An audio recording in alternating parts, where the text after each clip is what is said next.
Agency.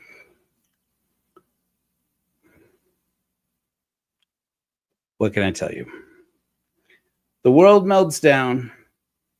The red hats get infuriated. It doesn't even need anybody to say or do anything. And they lose their damn minds. And luckily for them, they have charlatans to bring them to the Lord. And today, we're going to talk about their new, not so new, their some 30-year obsession suddenly accelerated with Christian Orthodoxy. It's exotic, it's weird, it's new, and it's not at all. It is like literally the oldest. Not the oldest Christianity, it's the oldest the oldest of the charlatanry happening in small pockets all over America, including in Los Angeles. And that's why we got to talk. I bet the mega Protestant turned Orthodox turned red hat mega pastor, Father Josiah Trenham, who has sued people for defamation. Relax, Josiah. I'm just going to call out some facts, brother, but I might get some things wrong, to wit. To watch this entire episode, please log in at hellfire.agency. Hellfire Agency is a godless mission of the Church of Korahor, a Utah-based spiritual community for atheists and agnostics. We do our best to research topics, but we are humans who get things wrong sometimes. Opinions are those of the guests and hosts and do not necessarily represent the position of the Church of Korahor or of any other entity. Remember to log in at hellfire.agency.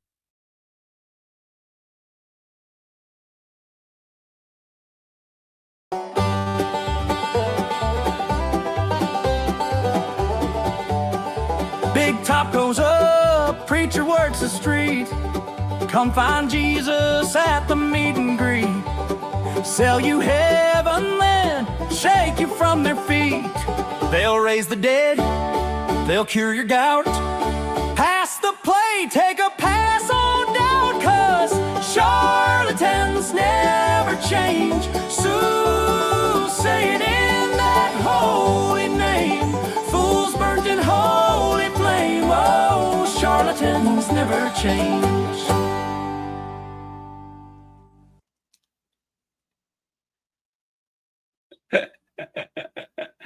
I never tire of it. It's brand new.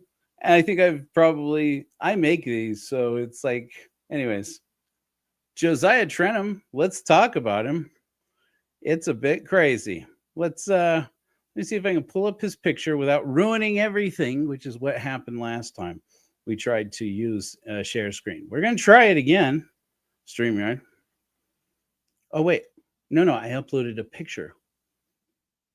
I was not going to relive that experience. So this is from a website, one of the websites of Father Josiah Trenham. This is the man himself. The Archpriest Josiah Trenham, PhD, is our charlatan of the week. Congratulations, Josiah. Let's do this. Let me give you a little fair assessment about Father Josiah Trenham. Born October 6, 1967 in Glendale, California, Trenham was raised in the Presbyterian tradition, initially at Glendale Presbyterian, later the Pasadena Covenant Church. He graduated from Flint Ridge Preparatory School in 1985, Jesus, and then earned a BA in social science/history from Westmont College in 1989. His senior thesis focused on theologian Jonathan Edwards. Trenham was licensed as a minister in the Presbyterian Church in America and ordained in the Reformed Episcopal Church. After completing his Master's of Divinity at Westminster Theological Seminary in 1992, with additional studies at Reformed Theological Seminary under prominent Reformed theologians. Very good. Congratulations. You wouldn't believe it's going to get worse. All right. He was influenced by Orthodox family connections. His wife's brother, as I understand it, converted to Orthodoxy, and especially his future wife's brothers. There you go. He spent years exploring Orthodox Christianity before being received into the church and ordained in 1993 by Bishop Basil. That's where some of the trouble starts.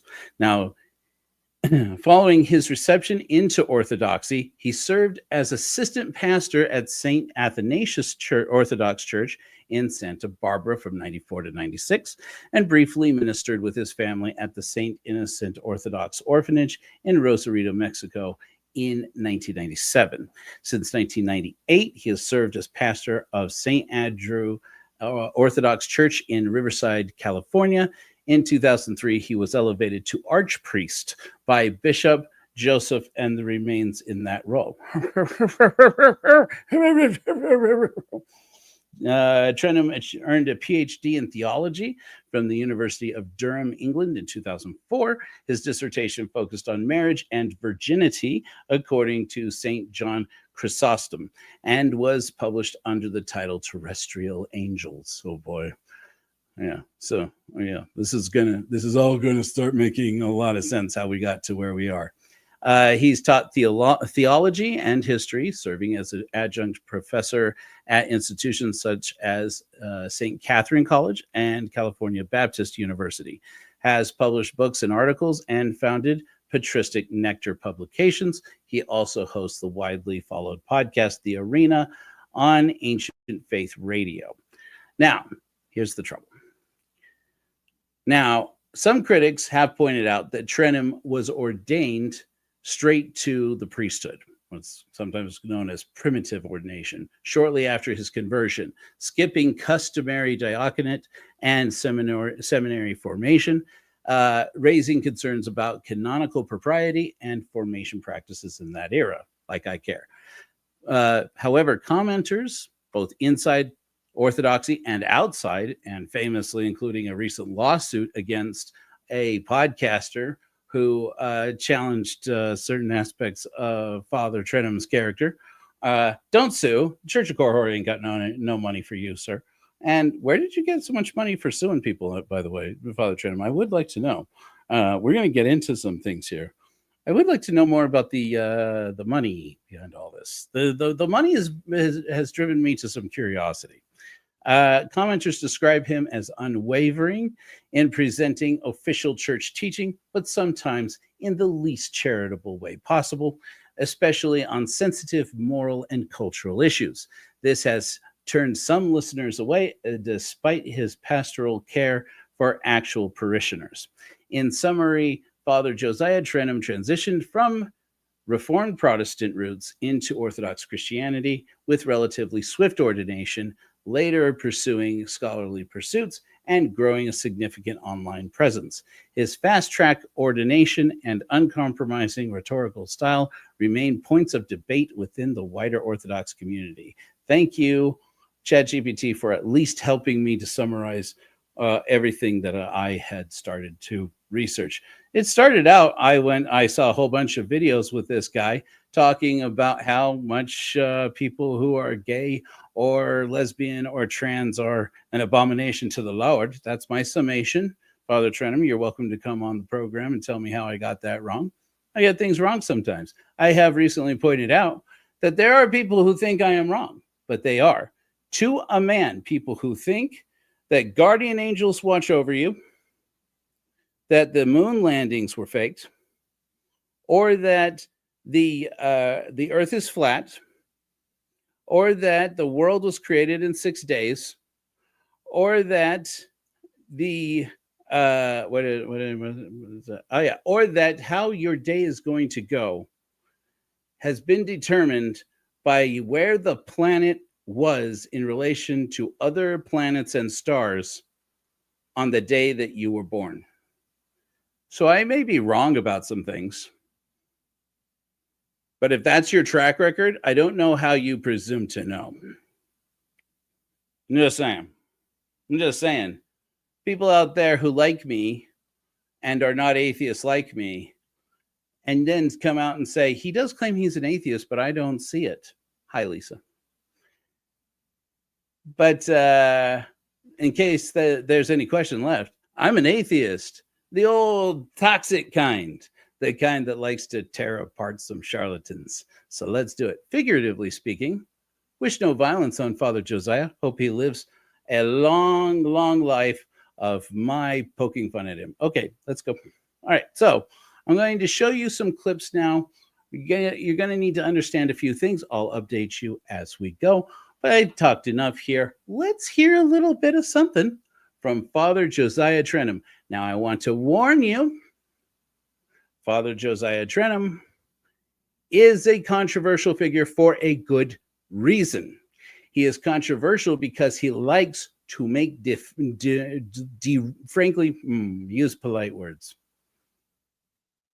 Father Josiah Trenham likes to make discriminatory, anti-scientific, unrealistic, and inflammatory statements about entire groups of people, including both immutable characteristics and protected characteristics, and characteristics that should be protected under all kinds of civil rights, but are not, sadly. And we're going to get into why Father Trenham is part of the machine that's actually limiting the civil rights of people in our country and around the whole goddamn world. So we are going to get into it a little bit.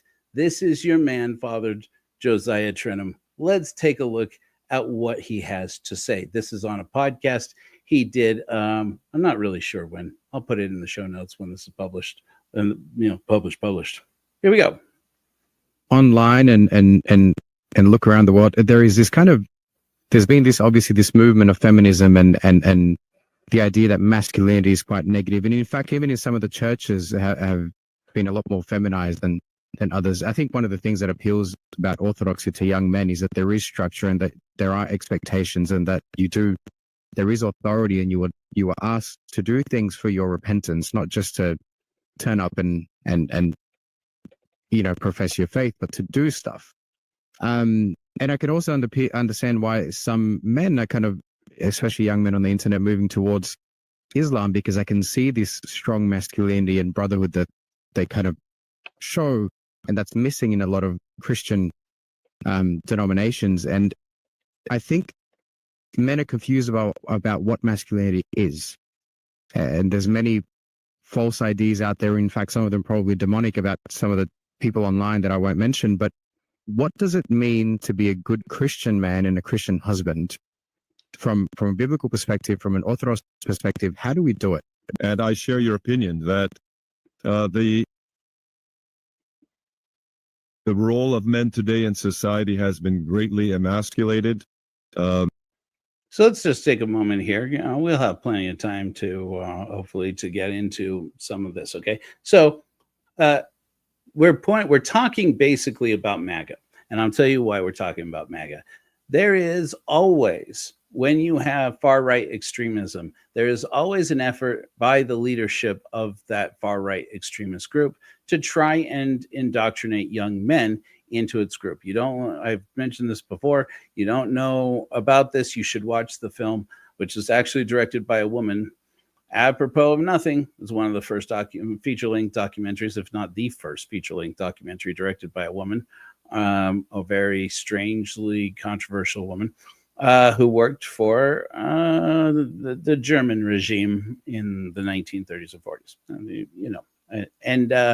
40s. She made this documentary called Triumph of the Will. And it is basically about how this political party was recruiting young men into its organization and teaching them proper roles for men. They also had an organization for girls. And if you looked at what the values they were teaching these young men and these young women, they would seem very familiar to you if you listen to patristic nectar. Tell me I'm wrong, Josiah. Here I am, Joe Rollins. Hi. Don't sue. Talk. Use your words. Use your words, Father. All right. Now, whenever you have dear leaders trying to encourage young men to be more manly, it goes badly. There is never a time that this happens where there isn't massive abuse of other people and a whole lot of heartbroken men who come to discover, after it all comes crashing down, that toxic masculinity hurts everybody, including you, including the men who are committing these grievous errors. That's why you're seeing the rise of criticism of toxic masculinity. Toxic masculinity hurts everyone, including the peoples, if not starting with the men themselves, eventually it comes back around to us. We have to teach our young people about toxic masculinity because it hurts them. It hurts their future. And I understand that's not popular with everybody. We're going to get into why the charlatanry has once again adopted like the playbook. I just saw today there was a live broadcast on Forbes, of all things, on their YouTube. Dear Leader Trump talking to his to the reporters who had to clap when he walked into the room. I don't recall that. Maybe I just never seen it. I don't recall a time when press conferences involved the media having to get together and clap and show their devotion to the dear leader as he walks out. Maybe they play Hail to the Chief or something. That's about the top of it. But then he stops and in the middle of the broadcast to lob praise on Stephen Miller and how great Stephen Miller is. And I just think this is the bald-faced right here. This is it. This is where they just don't care. They just don't care anymore. But in any event, let's hear Father Josiah explain why we men are emasculated. Oh, no. Whoops, that's the wrong one. No, it isn't. That's the right one. And there really aren't strong, beautiful Christian models. We really have to look for them concretely, but we have them. If anyone has them, we believers have them. First, we have, of course, the Theanthropos himself, the God-man, Christ our Lord, who is the perfect human being and also the perfect man. And you see that being a perfect man has nothing to do with violence. It has nothing to do with boasting. It has nothing to do with that at all. Okay. Father Josiah, you're going to hate me for this, buddy, but I have to do it. Okay. I have to stop and do my atheist rant. Should we do this? Here we go. You talking about that bitch who walked into the temple, saw people doing commerce, or basically being Republican, and took out a whip and started beating people with it? You talking about that bitch? I'm talking about this bitch, Jesus. Okay, he's the man, that non-violent, passive man who walked up to a fig tree, even though, as it points out in the Gospels, it was not the season for figs, and cursed it for not doing the thing it doesn't do in that season. Got mad at a tree. This is the healthy, non-violent, non-toxic masculinity we're supposed to learn is about this guy, Jesus, perpetual martyr. Jesus shows who, I just want to say, punctuality. Could that be a masculine trait? Okay, because we've been waiting on this bitch Jesus for 2,000 years. I haven't. I was barely waiting on him about 20 years if you take out a year of my being a baby, because my atheist experience started when I was a baby. All babies are atheists. Hashtag all babies are atheists. Don't you forget it. Let's hear some more from this punk. Christ manifests that power is demonstrated, and look at his power. What man seeking Christ looks at how Jesus confronted the devil head on as soon as he was baptized? He goes into the desert by himself and defeats Satan. And then from then on, every time he saw a demon-possessed person, the demon screeched like a terrified young girl, screeched at Jesus's presence. This is what the devils were used to doing to people. They would appear or possess someone, and then they would cause others to shriek in terror. When they saw Christ, when they saw the perfect man, they actually were scared of him, terrified of Christ our Savior. So when we men look at that and we look at Christ and his being a champion, the only one who has actually entered into the fray, the ultimate combat. Okay. I'm going to stop and take a moment to talk about this. Okay. The thing that, as I understand it, Father Josiah Trenham actually sued somebody for defamation for bringing up was related to one of his children, and apparently what he alleges in documents was a doctored photo of one of his children. I do understand from rumor, and this is only rumor, and I don't like bringing other people's kids into things. I don't want you people bringing my kids into things either. So I'm not making that same attack. All I am saying is, I will say is this: for a father of several children, I believe he has 9 or 10 children, and a grandfather, to characterize the ideal man as Jesus because he makes demons shriek like a little girl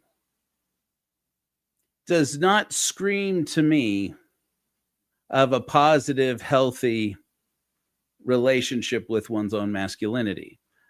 Correct me if I'm wrong. Somebody shout it out in a comment. Somebody throw it up in the comments in the future. Am I wrong, or did this guy just explain that the reason why we ought to be men, we ought to take Jesus as our exemplar for what a true man is, a real man, real man, is because he makes demons shriek and strikes fear and terror in their hearts? Is that the masculinity that Christian Orthodoxy, that the Antiochian Church or any other tradition of Orthodoxy wants these things? Yeah, it's not just UMP, but dang, come on, throw it out there.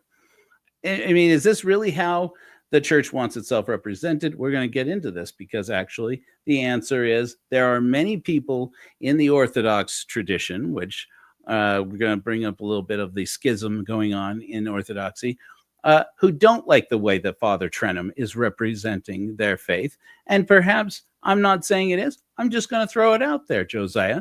Maybe your history with Protestantism and American Protestantism might have had more influence in this movement than people like to think. There are a lot of ex-Orthodox people I have been reading in Facebook comments, in Reddit comments. It's not a hard science, but these are real people who say they don't like the way that it's being represented, that Orthodoxy is being represented by Father Trenham, and they don't have to. But he's not entire. If he's trying to represent the church's position on masculinity or on LGBTQIA plus community, he's not wrong. That's important to bring up. He's not wrong. He is a charlatan. We'll get into that.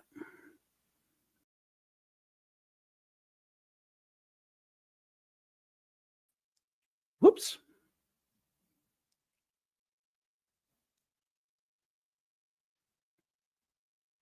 And fighting discipline and actually conquered the devil, conquered death, literally choked out Satan in the ring when Satan had never before ever lost.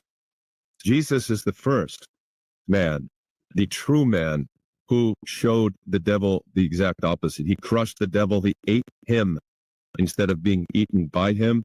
He swallowed up death.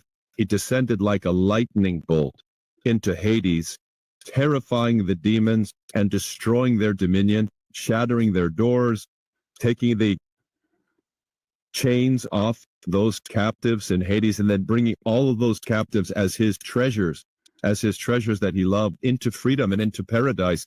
This is what we celebrate every Holy Week, every Pascha.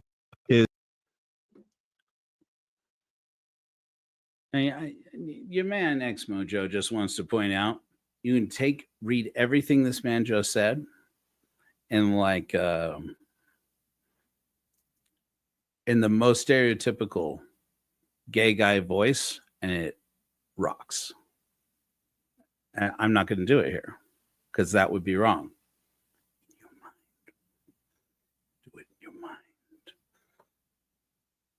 Jesus eats. I won't do the stereotype. I'll just do it like it's me. Jesus eats. And then the devil comes up to him and wants him. Jesus says, I know you want me, but you can't have me. I'm going to eat you. It's just less suggestive language, Father. Less suggestive language.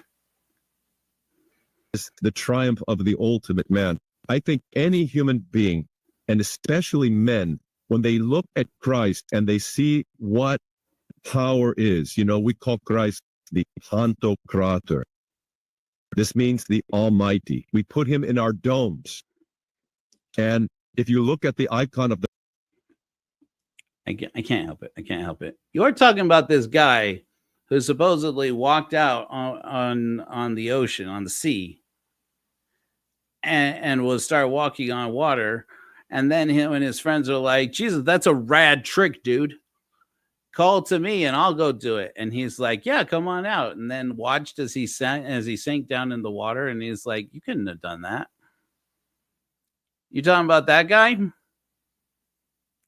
Jesus is like the worst frat boy. How is Jesus the example of non-toxic masculinity? That, is this really the most current example you could come up with? I really think maybe you ought to go back and review some examples. I mean, I don't know. Was Charles Spurgeon some kind of great masculine man or something? I don't know. I don't know who you're going to use, because none of the values you're bringing up to me scream confident masculinity. They actually more expose frankly not confident, very scared little boy who has to go out and hurt other people and terrify other people to be taken seriously. And as a man who knows what that is like and has had to overcome that in my own life, I can't help but feel like I know that you're not supposed to say it, but Jesus could work on himself. He could go on retreat, take some unleavened bread or something, get out there and sit down and think, man, Jesus, be the change you want to be and you want to see in the world. You know what I'm saying? He could sit down, he could shroom a bit, maybe he could do some meditation. It doesn't have to be illicit acts. He can the man could sit there and reflect and say, do I like the man in the mirror? That's Jesus, get your shit together. I don't see why not. We all could do it. We all could do it. Take that to the bank. The Pantocrator, he has traps on his muscles are so big they make Arnold Schwarzenegger look wimpy. Okay, this is the picture of our Savior in his immense power. And look how he joined power to service, self-sacrifice, and love. I think here you see what a man is. Yes, a man is given strength. Men are taller than women. They weigh more than women. Their bones are thicker than women. They're more aggressive than women. They're designed to guard, protect, fight, hunt. That's what we are. We're made like this. And this shows what a true man is. A true man, yes, he's powerful. And he uses all of his strength for the betterment of those around him. Okay. I'm going to get used to this. Okay. No. In brief. But you see, remember I said, this guy, he falls on very anti-scientific tropes. Okay. You might say that if you had a large enough sample group, men tend to have more bone density, more lean muscle mass, etc., provided that they are born assigned male at birth. And they have none of the myriad number of conditions, genetic or otherwise, that could be connected to those attributes. You might, if you got a large enough sample size, say, okay, sure, maybe more men have these characteristics. But far and away, the assumptions being made about how bodies. Violating this is ought problem. Men have this, kind of body. They have these attributes of this body, and so they are designed. Their bodies have this purpose that obviously was wisely designed in this way. It violates all principles of observable science and even just basic critical thinking. If that were the case for the difference between a male and a female, why is it that male birds tend to be the ones, or dinosaurs? Yes, it's true. Look it up. Male dinosaurs tend to be the ones who fluff out their feathers and dress up all pretty and dance for the females. Why is it that we see gender swapping in parenting relationships among penguins and among many other animals out there, marine mammals, for example? We see people swapping so-called gender roles in their pods. We see organizations that are matriarchal, where females are traditionally the leaders of pods, for example, of Orca. Why, if gender is so connected to purpose, and gender is distinguished by these characteristics in your DNA, taking out the myriad number of people born every year in this world of ours who are it just flew right on my mind, intersex, and have a variety of different conditions.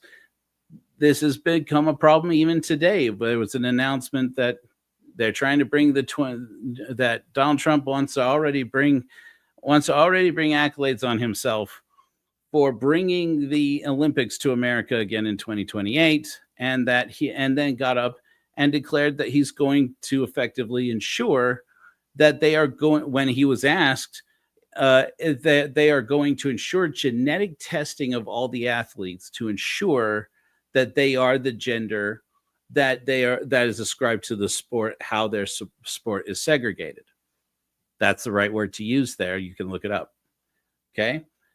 Well, if we're going to segregate by sex in sports, there's going, and somebody is going to dominate in a sport on the basis of having more bone density, of having more lean muscle mass, or of having these chromosomes or those chromosomes, and no question about whether or not they have a medical condition that may impede the expression of those genes. That's right. It's not just what genes or what chromosomes are in your DNA. It's about how that is applied when your DNA replicate. And so these are not characteristics that make sense. They tried this in the 90s and then shut it down when they realized that there were women who carry what looks like male DNA for a variety of reasons. Here's a little interesting factor for you. If a woman gets pregnant with a male baby assigned male at birth, chances are very good, pretty much, as I understand it, pretty much guaranteed, even after that baby is born out into the world, male DNA is now part of her body's imprinting, of her body's creating new cells. And that's not, you show me a mother of sons and say, well, that's not a woman anymore. How is that not a woman anymore? Or is she just a man in her womb? Justify that. So it makes no sense that these anti-science people are out here trying to teach all the rest of us science. Sir, fine with your divinity degrees and your theology degrees. Get a biology degree before you come and talk to me about some science. He dies for his wife. He serves her. He seeks her purity. He treats her body like his own, such that if I tell people all the time, if you have a bad tooth, nobody delays dealing with a bad tooth. When your wife has a bad tooth, you have to act immediately just like it's your tooth, because it. First of all, I've never liked that. I've never liked that. First of all, I have a broken tooth right here. It's been like 3 months. I can't bring myself to go to a dentist if it's for me. My kids need to go to the dentist. I set it up that day. My wife needs to go to the dentist. She sets it up on her own. I can't. By the time I know about it, she's got it done. I prioritize everybody's care above my own, but there's something truly selfish about this rubric that says you must treat your wife's needs as if your wife's body as if it is your body. My favorite things about my wife's body are the things that are not like my body at all. And it's not only does it feel like you absorb her. Like, I get they twain shall become one flesh, but like, I thought that was just supposed to be like erotic. I didn't realize it was supposed to be like, oh, now you're a woman. Why the transphobic language if all you married men are your wives too? It just doesn't make any sense. Make it make sense, Father. So now we're going to get into a little bit of the controversy behind how Father Josiah became notorious in the Mega MAGA movement, and also at the same time incorporates a little bit with some intrigue. There's going to be some suspicion I'm going to raise here. It's only suspicion. I could be wrong. Father Josiah, call no lawyers. Let's talk about it. Call me. Let's talk. Okay? There's some major problems with the World Congress of Families. You've probably heard of this organization, especially if you're ex-Mormon. We talk enough Mormon shit. Let's not get into it. But you've heard of the World Congress of Families? Okay.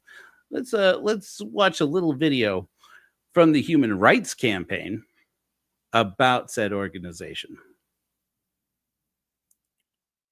Actually, I might have to. Hold on. I think we actually might have another thing to watch before then. Oh, we do. You know what? We're going to skip it because we're time be a wasted. We are going to watch the HRC. Basically, over here, he talks about how if you see something gross, remember that God is just pointing out to you. Here, I'll just play a little bit of it. Some part of it, some 1%, 10%, who knows, exists in you. And if you're convinced that the reason the Lord is allowing you to see it is so that that part that's in you that is also judgmental or also harsh or also unloving, you can abhor it and you can tear it out by seeing it gross in front of you. You know it's gross in you.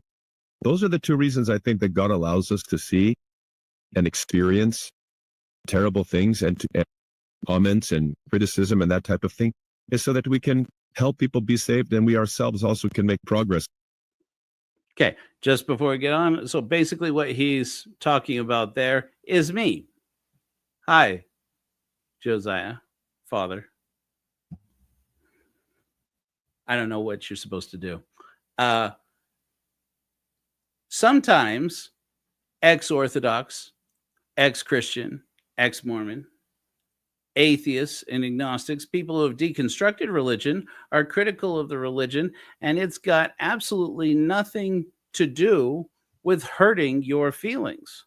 It's about making sure that other people don't feel alone when they go, oh, somebody else is saying out loud what it is that I don't like about my own church, and help people to have more community as they deconstruct their religion and all their toxic crap. Okay? But this idea is intriguing to me, Father Josiah. I'd like to hear from you about this. You're telling me that somebody should not be critical of a sin that they observe, a sinful life. They should not engage in being angry and combative and taking up this anger and this combat of their opponents who happen to be the sinners in the world, because we're supposed to be more Christ-like. Because you went to the World Congress of Families, sir, and engaged in a tirade against trans and gay rights that has put even conservative Orthodox people in your faith onto their heels, saying, why in the hell does he represent us like this? And this is where I have to say, Father Trenham, I agree with the skepticism that says maybe there should be a little more investigation into exactly what Father Trenham is up to here, because there are a lot of Orthodox people in this world of various modalities. Last I heard, Tom Hanks is Greek Orthodox. I know that's nothing strictly to do with you, Father Trenham, in the Antiochian Archdiocese here in North America, but that's got its own problems. I don't know if you have recalled. If we're lucky, we'll have time to get to them. But when you go to the World Congress of Families and give the kind of conference, give the kind of speech that you gave in Tbilisi in Georgia, you know the one that I'm talking about, it's important for us all to mention, if this is orthodoxy, you can fuck right off with it. You can take it and march right out the door. I'm not saying I'm going to make it illegal to be Orthodox. I don't have to do that to make my point. Korohorism spreads on its own on the strength of the value of intellectual honesty, LGBTQIA plus inclusivity, BIPOC advocacy, scientific curiosity, sacrilege and blasphemy, and all the other 12 core values of Korohorism. I am going to learn them all one day. I wrote them. I should. Let's talk a little bit about World Congress of Families. Per our friends at Human Rights Campaign, still haven't forgiven you what you did to my boy Bernie. But gay rights activism all the way. LGBTQIA plus activism, let's go.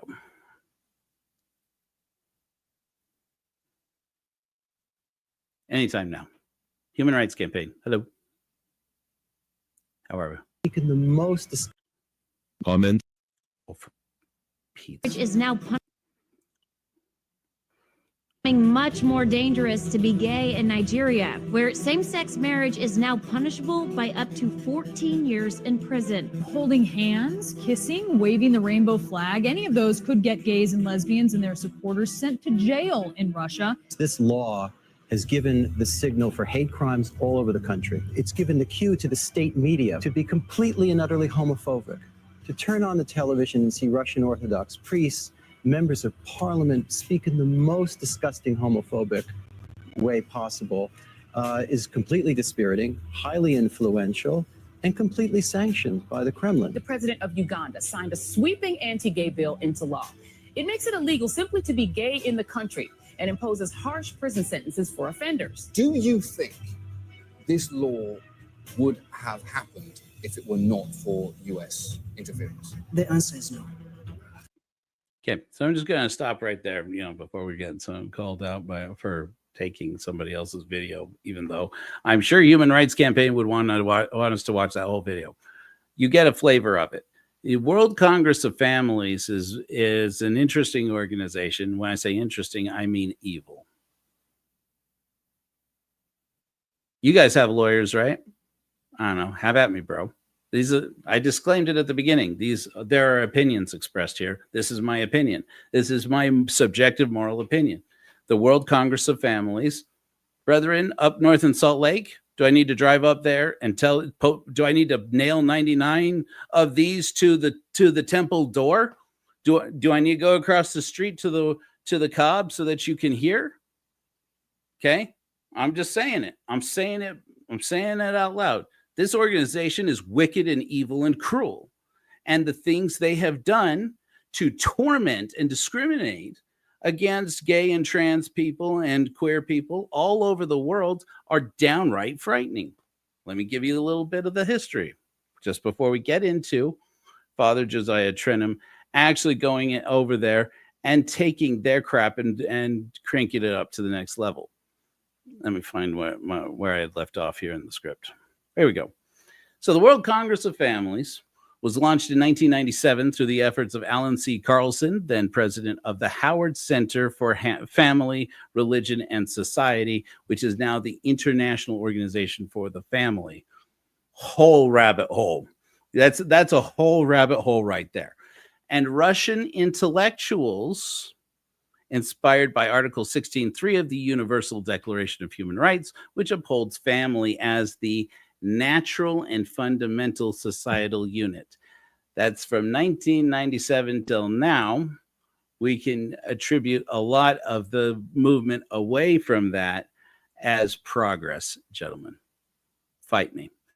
So its mission is to promote Christian right values worldwide, opposing abortion, divorce, contraception, pornography, and LGBTQ plus rights in favor of a traditional family defined as a lifelong union of a man and a woman a man and a woman. This is the non-Mormon version. Now, WCF, that's the World Congress of Families, hosts regular international conferences reaching across the continents in Prague in 97, Geneva in 99, Mexico City in 2004, Warsaw in 2007, Amsterdam in 2009, Madrid in 2012, Sydney in 2013, Tbilisi, which is in Georgia, 2016, that's the whole thing, Budapest in 2017, Chisinau in 2018, Verona in 2019, and Mexico City again 2022. And these events often involve a government endorsement. Moldova's president hosted one in Chisinau. Hungary co-hosted in Budapest in 2017, and Prime Minister Viktor Orban, everybody's favorite dear leader, and Italy's Verona hosted the 2019 meeting with support from the Deputy Prime Minister, regional governors, and local officials. So, where this church, I'm just gonna make this statement, and tell me I'm wrong, and prove it. Where this World Congress of Families goes, there's money, and that money is flowing in and out of the country from dark sources. It's been known for a while that the Russian mob basically bankrolls this. That basically these oligarchs that Vladimir Putin is always trying to rein in, they're the ones putting up money for this, okay?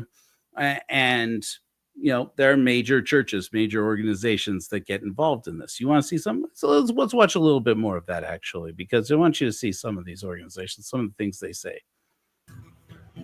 It wouldn't have happened if it wasn't for U.S. influence.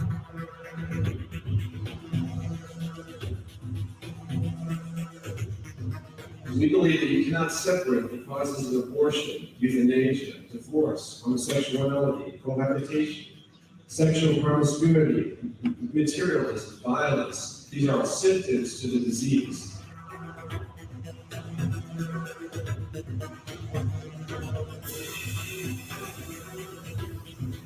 You, all of us here today, we are the solution to solve homosexuality. The World Congress of Families is determined to fight for the natural family. We are building armies in all the major cities across the world to fight, to speak out, and to witness to the truth that natural family is the foundation for society.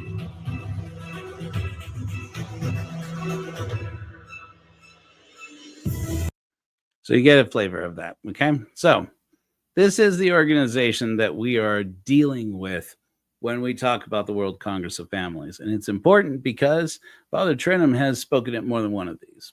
And the one in Tbilisi in Georgia, not Georgia, Georgia. I don't know how to do an accent from there. Georgia in the Eurasia, right? This is, if you remember, part of the controversy around Vladimir Putin was the overthrow of Georgia and the annexation of Crimea, of course, started right at the same time that this conference is being organized and put on in Tbilisi. Okay, the origins of this conference are all wrapped up in the closest some of the people closest to power in helping Vladimir Putin overthrow his own government when the Soviet Union collapsed and start his own empire. And these boys near the top, they're bankrolling this. Okay, I can get into those more. I have a whole rabbit hole to go down exactly which members of the Russian mob are involved in this. But at the same time, they are looking to expand Russian influence on the continent. And lo and behold, it's right as that expansion is happening, right at the end of what's in the United States, the Obama administration, and the switch to another administration. All of a sudden, the new conference is happening in Tbilisi, in Georgia. Also, at the same time that they've changed laws in Russia to make it illegal to propagandize homosexuality. In other words, be gay, they can put you in jail, and they don't need anything else. And you can challenge it all you want. They can just put you in jail for being gay because you're promoting being gay. Never mind whether or not people are promoting their straightness by going on dates in public. People are promoting their straightness by wearing, clothing that fits that traditionally is assigned to their gender. That's not promoting straightness. Well, promoting straightness isn't illegal. Why? It's right as that's happening, they decide that Georgia's the place. Not Georgia. Georgia is the place where they got to have a big talk. You're going to hear Father Trenham speaking at this as per his own channel, Patristic Nectar. I called it. We're only using clips of it, YouTube, Google. We're only using clips of it for editorial purposes. Oh, better believe I'm going to editorialize. Let's listen to this guy. Okay, so note the beginning of his talk. I want to remind you, this is Mr. If you see something gross, just don't engage. This is Mr. Don't be controversial. Don't make negative comments. Don't stoop down into the dirt with the people who are critical. Don't make nasty comments, he says, because you need to be more like Christ, who just shrugged it off and maybe occasionally beat people with whips or cursed trees that were for not giving figs when it's not the season for figs. It's symbolic. The Bible is symbolic. Imagine that. In the name of the Father, and of the Son, and of the Holy Spirit. Amen. Blah. Your All Holiness, Catholicos and Patriarch of Georgia, Ilia II, Eυλόγησον Despota, I ask your blessing. Highly esteemed and deeply respected brothers, Levon and Alan and Larry, such a joy to be here in Georgia, and I'm so deeply grateful to have this invitation to speak.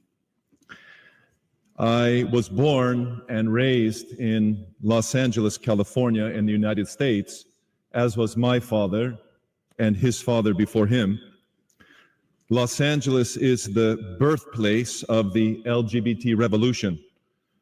Los Angeles is the international center for homosexual propaganda and activism, the leading producer of its literature, the primary source of its media, the location of its religious iteration in the so-called gay church, and the center of its financial base in Hollywood.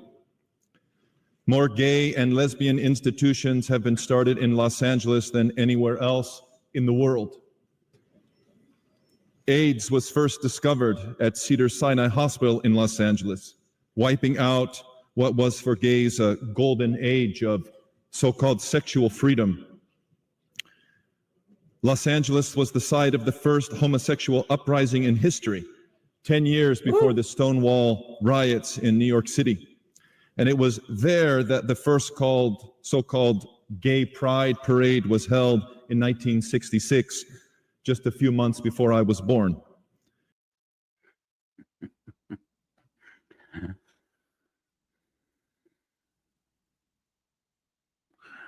In the 1980s, in the 1980s, AIDS was referred to as the gay disease.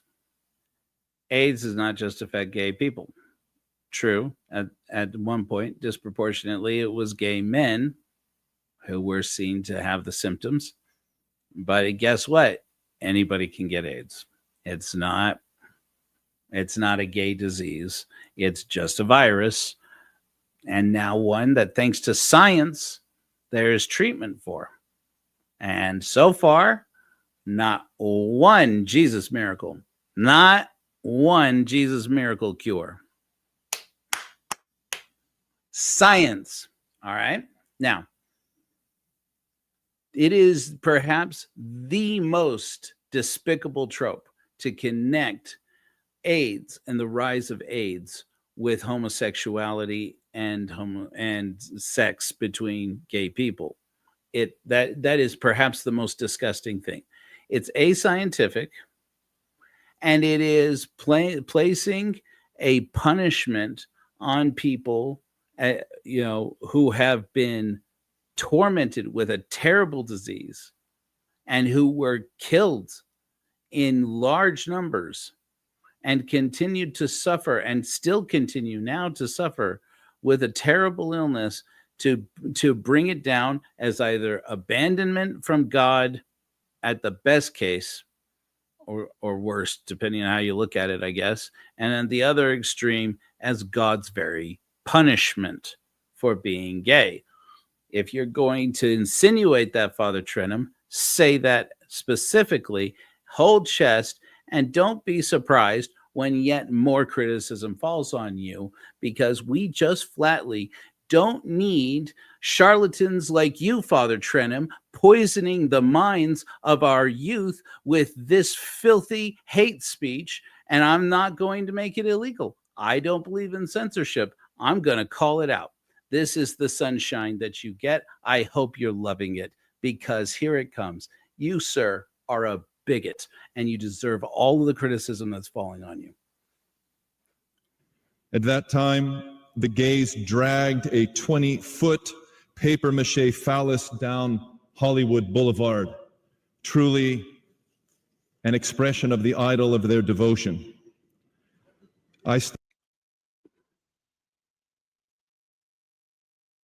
Don't threaten me with a good time. Okay, celebration of the phallus is a time-honored tradition in cultures all around the world. You think that that's disgusting? Look at the illustrations in the Kama Sutra. Look at temples in India and in, all over Southeastern Asia that depict sex acts. Look at similar sex acts depicted in art all over the world. Okay, the phallus is a beautiful thing that's celebrated.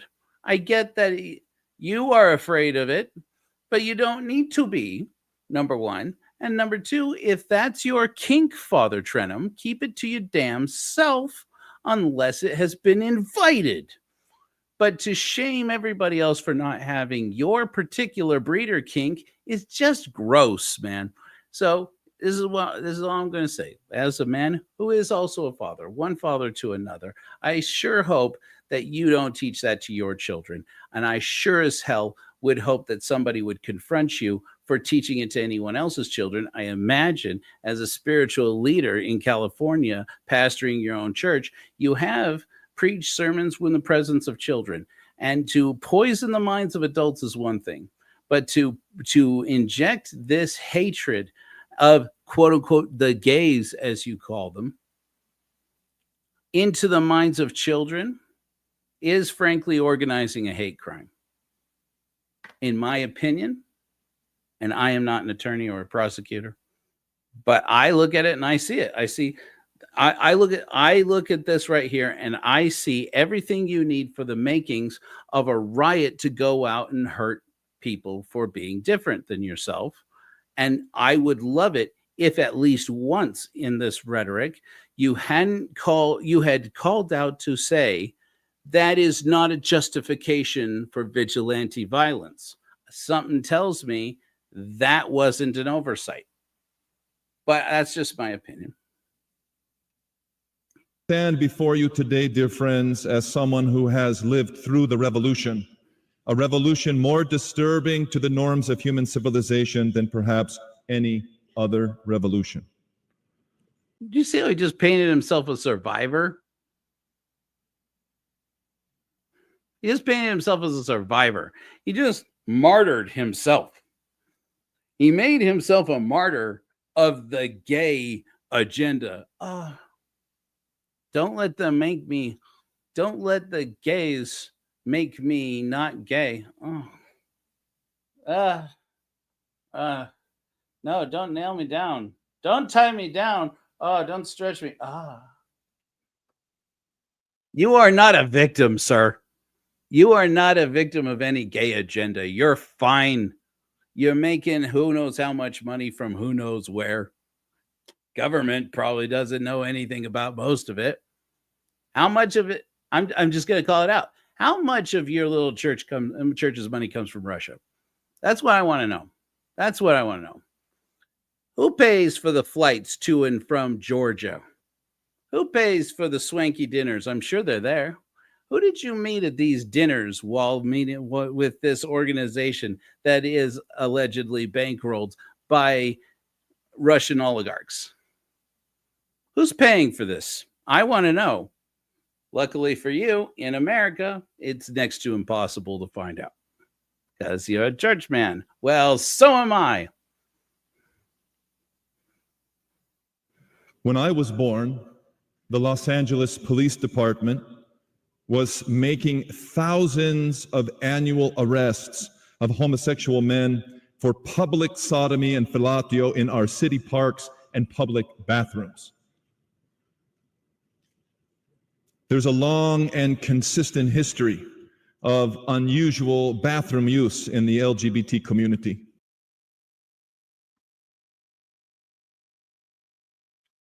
You say tomato, I say tomato. You say fellatio, I say blowjobs. And it's not just gay dudes who do it. News to you. Call that the good news, Father Trenham. Take it home if you like. I'm just saying. I mean, to your wife. Could be a good time. The fellatio, as you say, not so terrible. I'm not really sure how that becomes a gay thing, and I'm certainly not sure how it becomes immoral under the teachings of the Bible, except that you go and do more of these mental gymnastics about, well, Jesus knew about Adam and Eve. Okay. She knew, and so he knew and approved of marriage. Okay.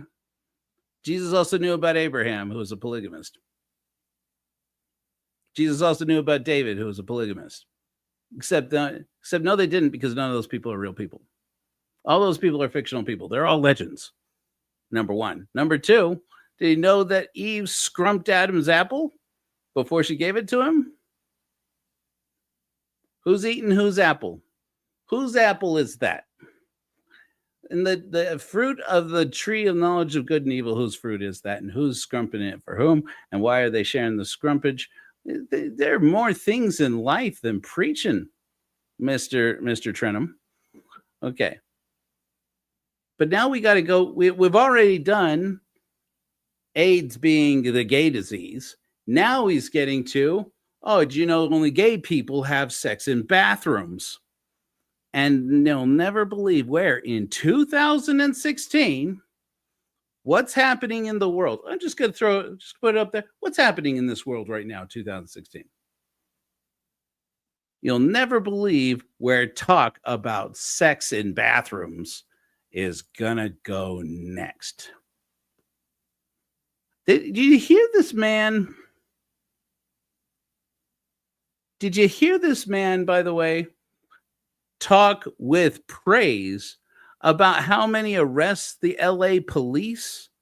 First of all, we're holding up the LA police in the 70s or 60s or whatever it is. I guess 60s, yeah, late 60s, we're holding up the LA police as the arbiters of moral values in America. That's where we're going. That's curious. And then saying, well, whatever happened to the good old days, when Ma and Pa and Ma used to put, the pie to air out in the window, and Dad used to go down to the station to put in the hours out on the beat and arresting people for being gay.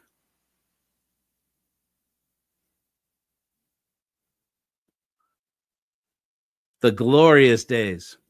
That has consistently endured. Even a sitting U.S. Congressman, Larry Craig, was arrested in 2007 for soliciting homosexual sex in the Minneapolis-St. Paul International Airport. Today, there are digital apps that guide homosexual men to particular bathrooms for sexual acts throughout the airports and other public places in America.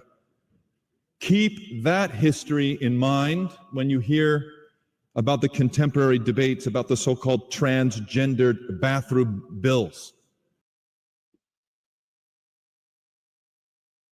There it is. It doesn't stop. It keeps going. I'm not sure how much more we can take. This man talked for 22 minutes, and he shamed his ancestors and all Orthodoxy. Okay. Of course, he's got to bring it home to transgenderism. Of course, he's got to bring it back to policy of transgender bathrooms. Now, apparently, the Johnson Amendment means nothing. And apparently, any religious organization and any preacher can just endorse political candidates. I still don't do it.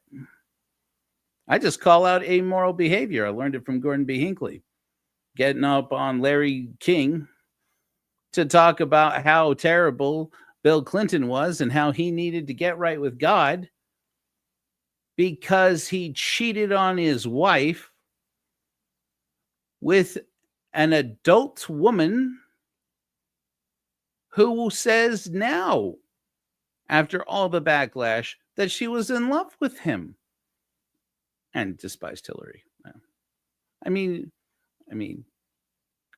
I'd imagine, let's not even get into that. But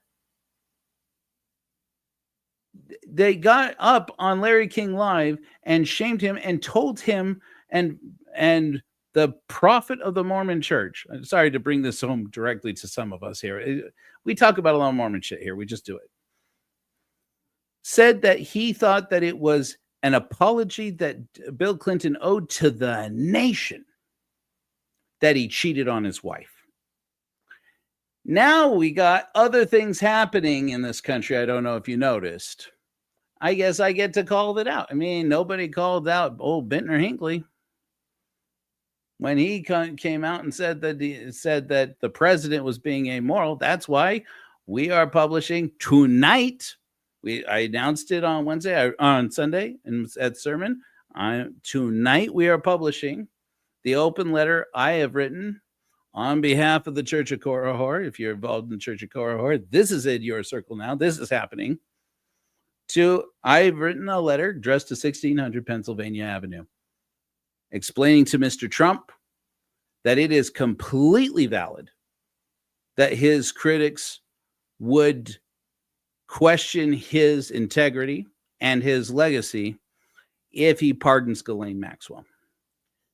And I'm just going to put it out there. Okay. If anybody can if a preacher can endorse a candidate from the pulpit, I can call out a man for obviously engaging in a cover-up for somebody. I'm not saying who it was. And allegedly, maybe I'm wrong. I will point out once again, a disproportionate number of people who think I am wrong about things also think they faked the moon landing. Just point out. Critical thinking track record. Apply critical thinking. That is a history no one is talking about. Hollywood in the early 1960s, though already deeply corrupted by sexual anarchy, was still submitting movie scripts to bishops and priests for approval for moral evaluation before going to screen production. At that time, in the late 60s, still 75% of American homes were occupied by married couples, husbands and wives, fathers and mothers to our children. Most of the United States had anti-sodomy laws. Los Angeles had its own ordinance against cross-dressing. California's law code referred to homosexuality as the infamous crime against nature. How ironic that in these few decades now, the only infamy is to consider homosexuality an infamous crime. Americans just a short while ago knew that sex could be unnatural, that perversion existed and was unhealthy.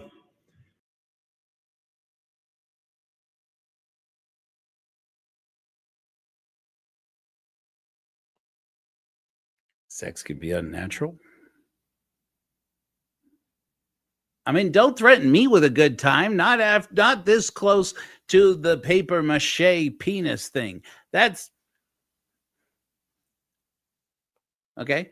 But what we're talking about here, again, this is a man addressing an organization that pops into Africa and pops out again, allegedly with Russian. I didn't say Russian Orthodox. I almost did. Just slip of the tongue. With Russian oligarch money and maybe some money from other sources, which may or may not include the Church of Jesus Christ. The Church of Jesus Christ of Latter-day Saints always shows up to these damn things. And they promote themselves as being proud of being a part of it. It is a hate group per the Human Rights Campaign and the Southern Poverty Law Center, who sometimes get, the water gets murky when who gets, but this is clearly this is clearly called out right. Okay. They pop in and out of Africa. Next thing you know, Uganda has laws that can get you prison for being gay and can even get you punished if you don't turn in people who are gay. And now he's getting up there in Georgia, not Georgia. Sorry, I misspoke. Not Georgia. Georgia. And telling these people about the glorious days in yon past when we used to have laws against even dressing up like a girl. You know that the term drag comes from Shakespeare, right? Dressed as girl. Is his time-honored tradition in the world. But what we need to do is criminalize it. Putting on a dress? You're going to arrest Harry Styles for a magazine cover he did? Is that where this is going? I hope you do. I hope, Father Trenham, I hope you get some state in this blessed union to reactivate its anti-cross-dressing laws and go and arrest Harry Styles, and you will never win. You people never win an election again. I'll tell you that right now, because that boy is a treasure. He is a treasure. We all love Harry. And that it was never purely private, and that it had tremendous public consequences. That was 50 years ago. Today, California is transformed. It is the paradigmatic study for the radical rise and cultural ascendance of the Rainbow Revolution. And no one should ignore California's lessons, for they are being propagated around the globe today. What is the pattern of that revolution? In 1953, One magazine, the first gay journal, began publication. In 1958, the Supreme Court of the United States ruled that homosexual magazines were no longer violations of the anti-obscenity Comstock law. In 1955, the One Institute of Homophile Studies began offering courses, holding an annual conference, and publishing a journal. UC Berkeley taught its first undergraduate courses in gay and lesbian studies in 1970. By 1972, the first queer studies program was launched at San Francisco City College. These were the first gay studies programs in the world. and have since spawned numerous gay and lesbian study programs at secular universities. Harvard University endowed the first chair for gay and lesbian studies in 2009. LGBT activists in the mid-20th century identified three major obstacles to the legitimization of homosexuality: the law, the mental health profession, and the churches. And upon these three obstacles, the movement fixed its gaze. It became more aggressive, organized guerrilla tactics, staged lesbian and gay kiss-ins in public, disrupted professional conferences of psychologists, especially those studying reparative therapy, and disrupted church services. And this aggressive LGBT activism was successful. Damn right. I'm just going to put it out there, passively bisexual man. I will kiss a man if it makes a Christian cry. I will do it. I mean, I shouldn't have said that. They'll line up. I was explaining to a woman I asked on a date earlier this week that I'm having that when it comes to the gays, I'm having a bit of a Maryland moment. And I don't know how to break hearts like this. The gay men, they think they think something of me I'm sure I can't deliver on. I'm not really sure what they expect.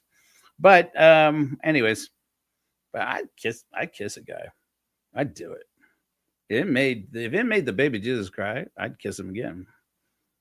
I don't care. Yeah.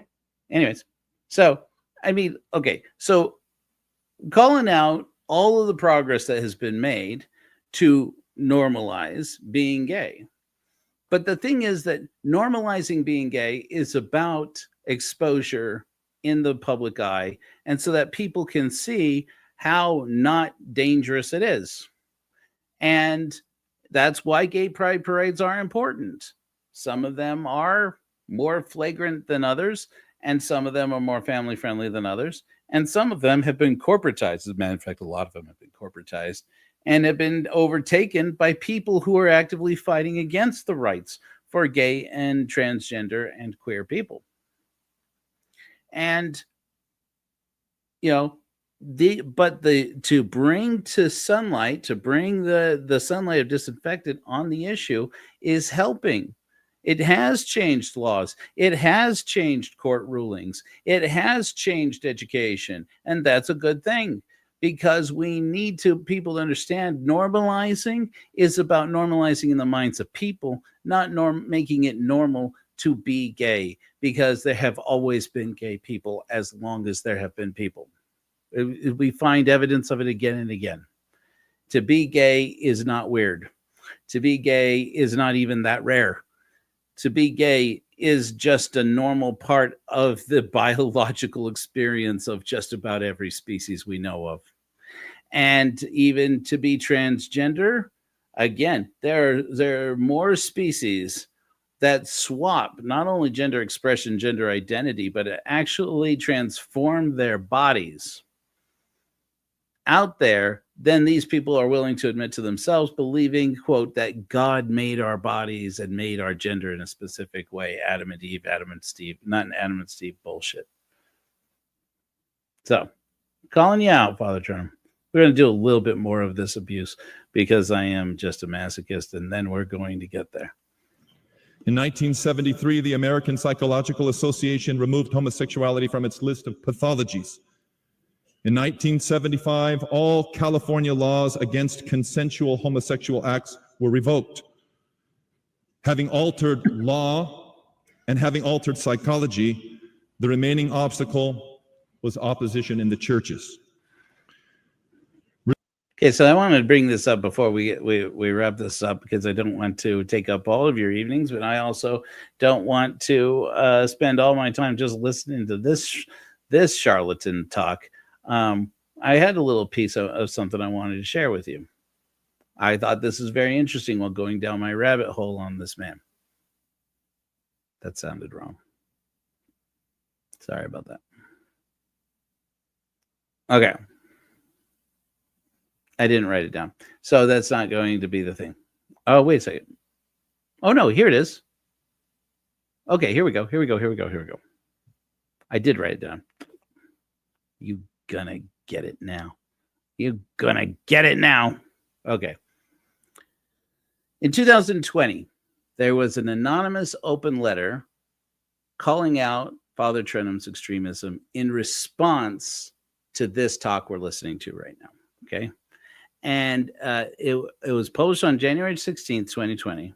And the author accuses Father Trenham of causing incalculable damage through his stances on homosexuality, politics, and the church, suggesting these views have driven Orthodox Christians away and encouraged arguments in favor of same-sex marriage. In case you people thought that I made this up, okay, this was a letter. It supposedly was written. You can look it up by a Father Whiteford. Father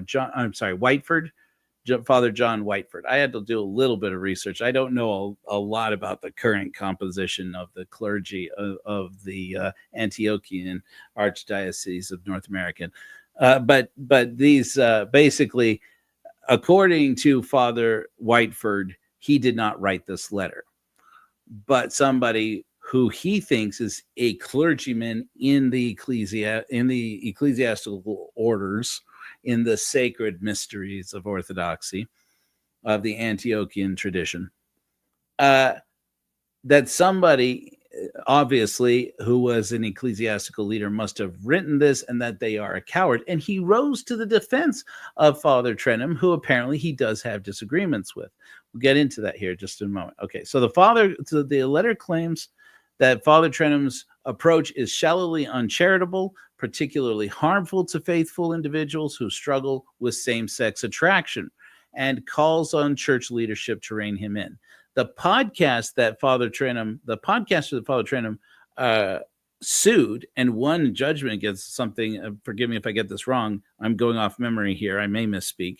It was like something like $300,000 in damages against a podcaster for, allegedly, as I understand it, it's because this podcast is apparently called Dialogue in Orthodoxy, I believe. And he apparently brought in some kind of doctored photograph that may or may not been, allegedly, is about one of Father Trenham's children. Again, I don't know, and I think that is wrong. Don't bring other people's kids into it. Don't bring Father Trenham's kids into it. That's just wrong. But whatever that criticism is, okay. So just saying, there are people in Orthodoxy, as I understand it. I've done a lot since starting into my research into Josiah Trenham. I've done a lot of Reddit reading, and there are Orthodox subreddits, Christian Orthodox subreddits, and it's fascinating how the people in these subreddits are reacting to this. A lot of them do believe that Father Trenham is right, but that his tactics are wrong, that he does represent the church's position on homosexuality, on marriage equality, on being trans, on, that they believe he is right in message, which, we get, I guess some point, maybe we have to have a conversation about that. Maybe not. Maybe Orthodoxy is, whatever its moment it's having, it's not going to make up for the number of people who are becoming disillusioned with Christian Orthodoxy. And if this is the way it's moving, it's no wonder to me why. But these people have, I can't say how many comments I read who say in the Orthodox tradition in America, in the Antiochian tradition, and in Orthodoxy overall, including Greek Orthodox, you have two groups of people. You have convert congregations who are attracted to these charismatic people, and whenever that gets brought up, it says like Josiah Trenham. And then you have people from the old world, people who came here from Serbia, people who came here from Russia, people who came here from Australia, where there's a strong Orthodox presence, I guess, people who came here from Asia, people who came here from Asia Minor, etc. And they come here from the old world. Many of them speak Russian, and so there are Russian there are Orthodox ministers who traditionally speak Russian, and they take confession from them, and it's like a different church, people say. This is what I've read. Somebody out there who's Orthodox, and maybe in the future, call me out. Tell me, how do you feel about this? But this is what I see again and again in these comments from people who leave Orthodoxy. And they say, if you are a convert, you're in the convert congregation, you get the fire and brimstone about how everything that gets done in the modern world is evil and wrong. And if you're a person from the old country, you get communion or the supper or whatever you call it. You get your ordinances, you get your basic liturgies, and then you go and you get sent home, because they know people from the old world, they don't feel that passionately about whether or not the world is going to, even if they are conservative values-wise or politically, they don't feel like it is helping the world to have their ecclesiastical leadership burning it down everybody for breathing and being alive in a modern world where their values are antiquated. Even if they are your values, maybe you don't want them spread with this message of hate. So the anonymous author references several contentious statements, including a claim that the U.S. currently has a national ambassador for the promotion of sodomy. I'm not going to play the whole thing, but he does make that claim in this very talk. If you want to, you can go and look it up. He claims that the U.S. currently has a national ambassador for the promotion of sodomy. If that is a job, I want it. How much does it pay? I don't care. I'll take it. I don't even want to promote sodomy. I just want to know how the job is done. I want it for like a day. Then, depending on how you promote sodomy, I might stay for a while. Derogatory phrases like lavender mafia, homo fascists, and rainbow radical, suggesting Father Trenham compared certain groups to these labels and tied them to the transformation of cities like Tbilisi into the likeness of San Francisco. If I played you that whole clip, you would hear him say it. That's exactly what he said. And then in reference to Islam, quoting Father Trenham as approvingly stating, he did do this, that Muhammad ordered the execution of anyone practicing sodomy, and that there was applause during that remarks that supposedly went unchecked. Maybe I will play it. It was creepy, man. Now, Father Whiteford did respond. I just want to mention this real quickly so that we don't defame anybody. Father Whiteford responded, denouncing the anonymous letter as slanderous and cowardly. Apparently, he didn't write it.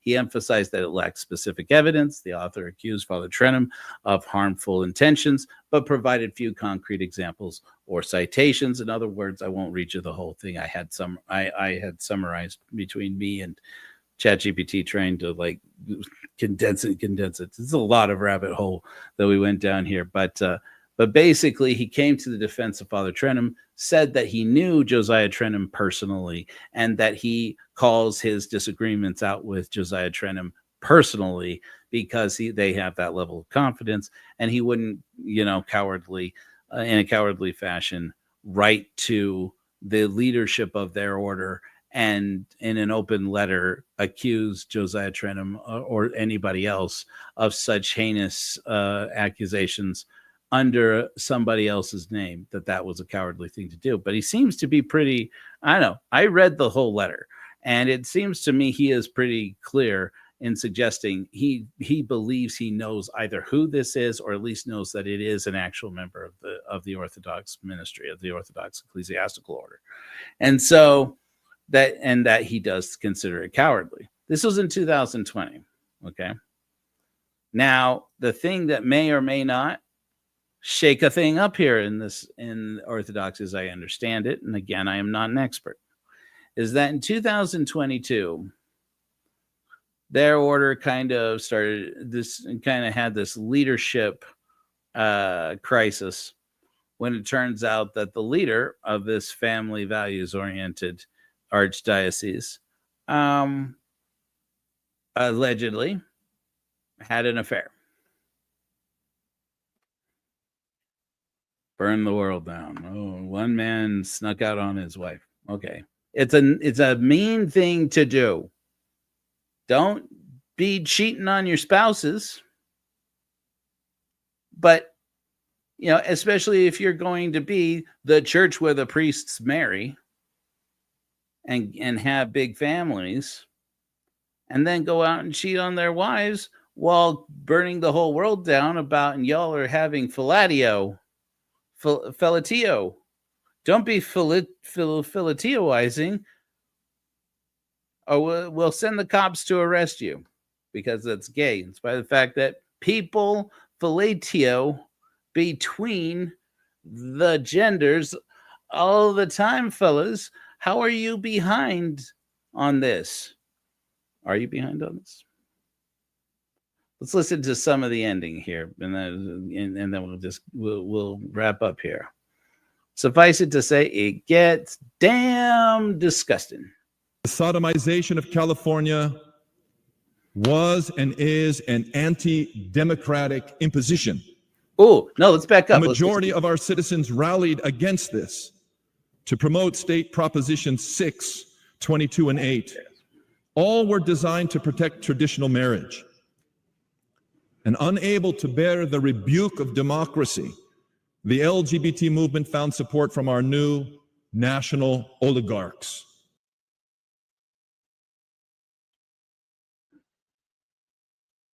Exmos, do you hear what I hear? Call it out in the comments now and in the future. What's going on in the future? Don't tell me. I don't want to know. Call it out. Do you hear what I heard? Proposition hate, the Mormon proposition.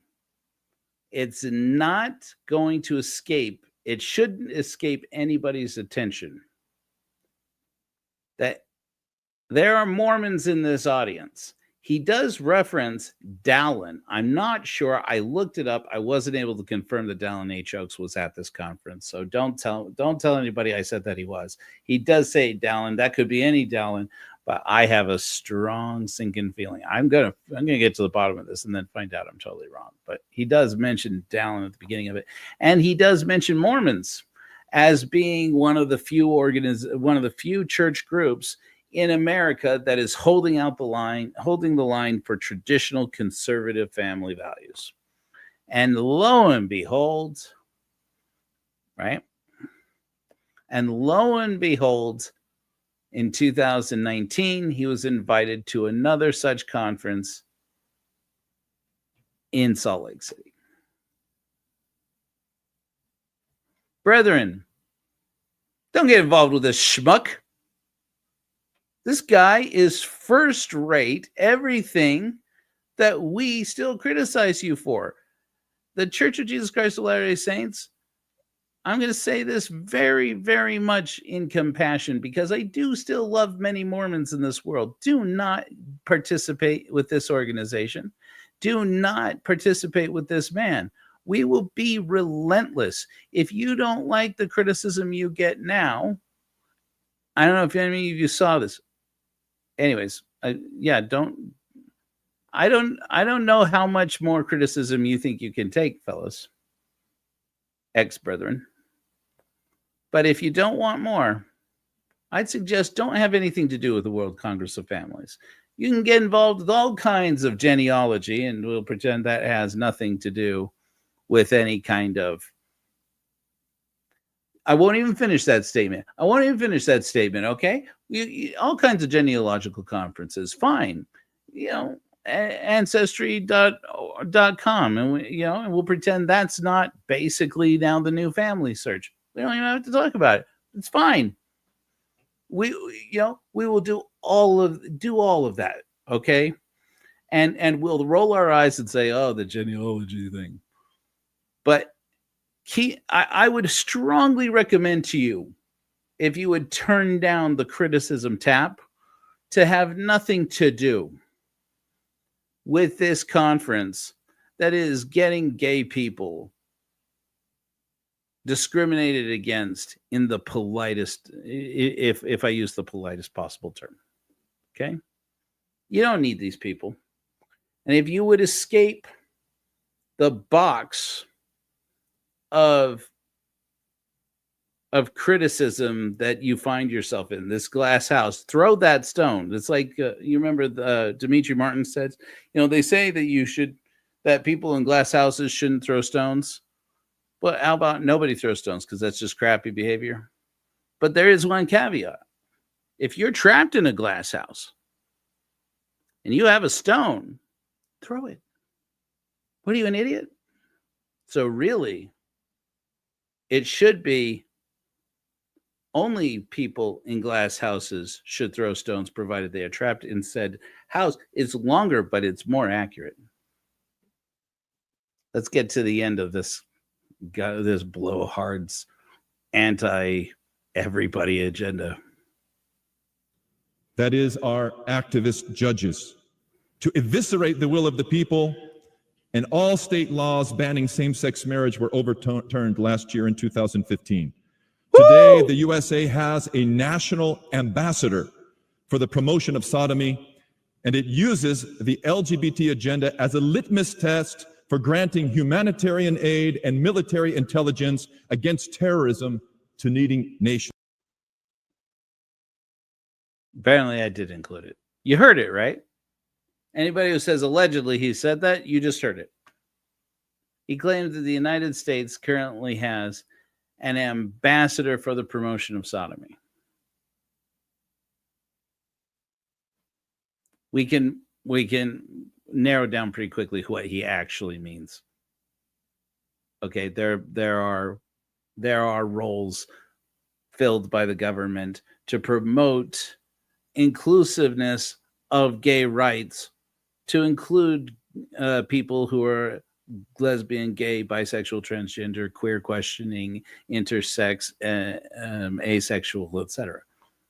There are people whose that is their job because they are experts at civil rights. I would dare to say much more expert at civil rights than Father Josiah Trenham, who I don't think has any interest in civil rights at all. But based on the content of his character as manifested in this speech alone. But now he has gone on to make shorts and TikToks. He went on Lila Rose, which is apparently my way of abusing my own brains, to watch this Catholic woman go to every non-Catholic person in the world and try to justify why Catholics should rule the world, but use, Protestants and apparently Orthodox people to try and justify it. And that's apparently how I learned that this guy is out here blowing up in the MAGA world with his that's a euphemism. That's not like not literally. And I use the word literally.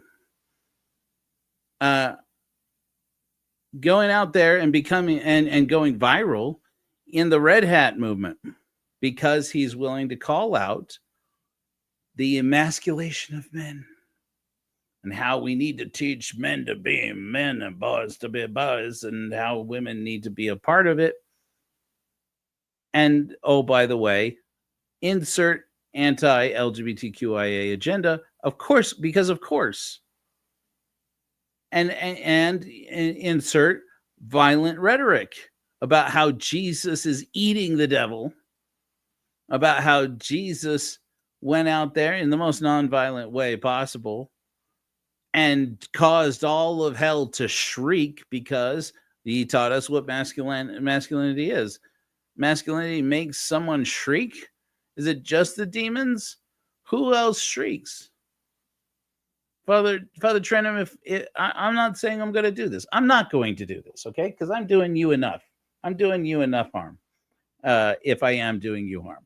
And if it causes you any kind of material problems, that is not my intention, and I'll state so clearly here. Okay, obviously, people who know you and would give you money are not going to stop giving you money because I got up here and said something. Okay, so you can tell your lawyers to stand down. What I'm saying is this: on a moral level, I don't see how you claim to have any moral authority to try and explain to the world that you are this Christ-like figure, or that you are following the example of Christ in trying to use the instrument of the state to decide that you are going to render unto Caesar that which is Caesar's, except no, you're going to render to God that which is Caesar's too. And tell the world that you're going to totally violate all principles of secularism and advocate for laws to get passed specifically to discriminate against what people do and who people are and how people live and what people are in their private life between consenting adults and including inside of themselves. And then tell us that you stand for Christ in the name of the Father. Bullshit. This is the problem. Is that the most, I've said it before, I'm going to say it again, I'm going to get in trouble again. Okay. But when people tell me how surprised they are that you converted to Christianity and learned that all Christians are hypocrites, I don't know what the hell you were expecting. Hypocrisy is the oldest time-honored tradition in Christianity. And it has to get called out. It simply must get called out. And if you think that I am wrong, watch Josiah Trenham's whole speech. Let's just skip for now to the end of it, because you've heard some of the more offending parts. Christian Greco-Roman society, so abused in gay apologetics, could bear with sodomy. Socrates abhorred it, and Greco-Roman society never conceived of undermining the normative definition of marriage as a union between a man and a woman with the intention of bringing forth and raising children. Classical society held in contempt the notion that whatever is done privately by consenting adults has no impact upon the stability of the city itself. Classical society knew that private sexual anarchy is never ultimately private and always has a detrimental impact upon societal health and virtue. Disgrace itself before God and men. And my counsel to beloved Georgians is this: stand firm in your faith against the LGBT revolution. Do not give in, or your cities will become like San Francisco, where there are 80,000 more dogs in the city limits than there are children. I mean, tell the LGBT tolerance tyrants, this lavender mafia, these homo fascists, these rainbow radicals, that they are not welcome to promote their anti-religious and anti-civilizational propaganda in your nations. May God bless your courage, and may God protect your lands. Amen. Don't tell me it had nothing to do with the church. The man crossed himself at the beginning and the end. He said, in the name of the Father, the Son, and the Holy Spirit. He testifies in the name of God, advocating for laws like they have in Russia and Uganda, like in Saudi Arabia, to be passed here in America. Well, in this case in Georgia, not Georgia, but Georgia. And just nobody making any mention of how much dark Russian money is involved in paying for this agenda. And how nobody's saying anything about it. I am vaguely alluding and here straight out confessing. I am making the suggestion on the basis only of what I have read. And I'll probably come back to it again with more of the where it comes from, where this criticism comes from. But you can look it up. Russian oligarchs, the World Congress of Families. Look it up. Russian oligarchs and disinformation campaigns in democratic countries using homophobia and transphobia as a device. Look it up if you don't believe me. And no mention of any of it, and how this man's popularity may be tied to it, and how we can't tell in an in a time and in a place where churches are exempt. But here's the thing, Father Trenham, as the first herald of the Church of Korihor, which is a church filed with the Internal Revenue Service and with the state of Utah, I'm in the same boat you are. Do you feel comfortable about that? Somebody point out the godless sermon where I stopped and said, we all should be voting for this candidate or for this policy. And if I have done, I repent. I speedily repent, because that is a violation of the principle of secularism, which is one of the 12 values of Korohorism. I speedily repent. Because I may say from time to time, my opinion, I think I'm entitled to that, of the morals of the situation. If he can talk about the morals, I can talk about the morals too.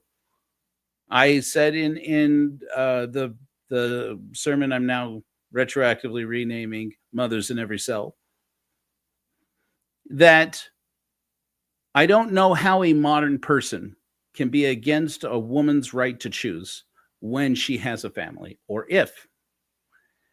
I don't understand that, and maybe I am wrong. Again, a disproportionate number of people I have met who think that I am wrong about things also happen to believe that that Donald Trump's Epstein files story makes sense. A disproportionate number of these people also think that that there is an ice wall around the entirety of the whole planet Earth that keeps everything from rolling off the edges.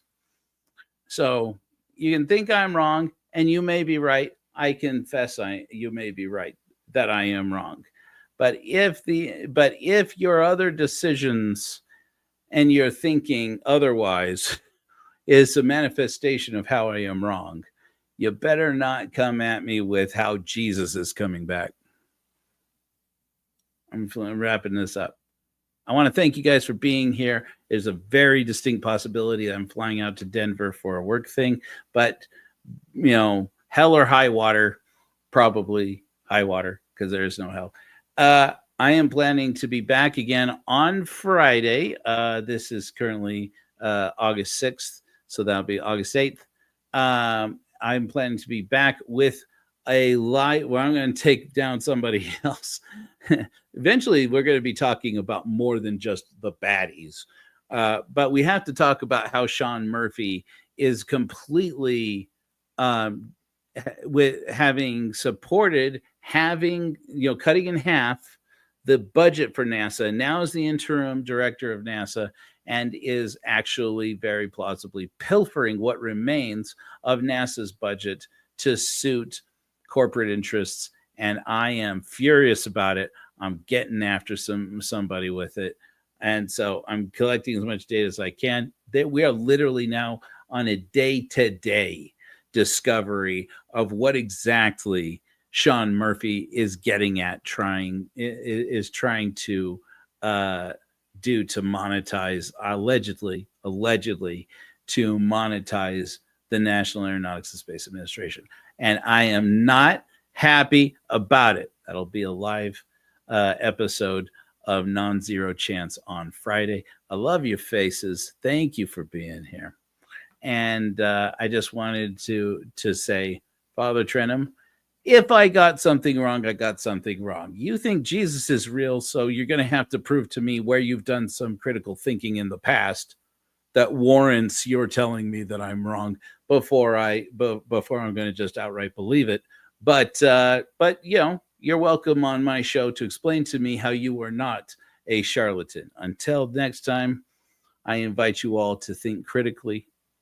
Remember that there is no God, but there is a Savior. And it's you, my friend. It's you. And isn't it reassuring to know, though, that gay people still exist, that trans people still exist, and that bigots do too. and charlatans never change.